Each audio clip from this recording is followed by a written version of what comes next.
Anda pasti masih ingat seorang mahasiswa UI yang menjadi korban meninggal dunia akibat kecelakaan 3 bulan lalu dan ditetapkan sebagai tersangka oleh polisi.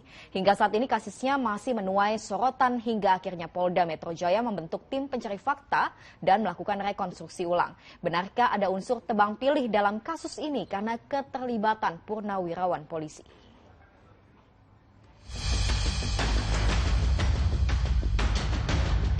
Jadi yang menghilangkan nyawa sendiri karena kelalaiannya dia sendiri, bukan kelalaiannya si Pak Eko.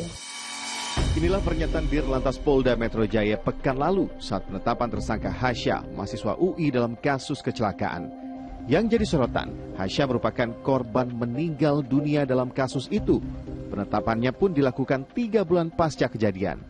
Publik bertanya-tanya, apakah mungkin seseorang yang jadi korban kecelakaan jadi tersangka? Ini kata pakar hukum pidana. Tetapi begitu subjek hukum itu berhenti sebagai subjek hukum, dalam hal ini orang meninggal dunia, maka dia tidak bisa lagi dibebankan status apapun, termasuk status tersangka. Meski telah terbit SP3, lalu kenapa polisi pada akhirnya menetapkan Hasya sebagai tersangka? Apakah ada unsur tebang pilih karena keterlibatan purnawirawan polisi?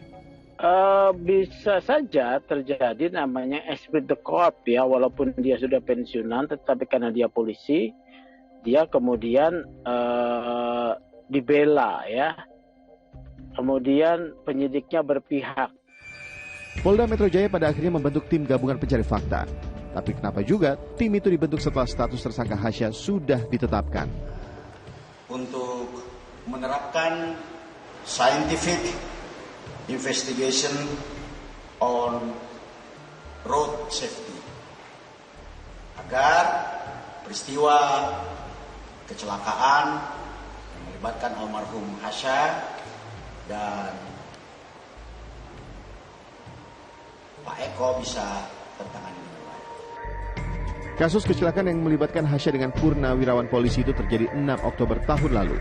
Diduga motor Hasya jatuh ke kanan setelah rem mendadak yang kemudian tertabrak mobil dari arah berlawanan. Mobil yang menabrak itu dikendarai seorang purnawirawan polisi. Hasya meninggal saat tiba di rumah sakit. Kini publik menanti fakta baru apa yang akan terungkap. Tim Liputan Indonesia TV melaporkan.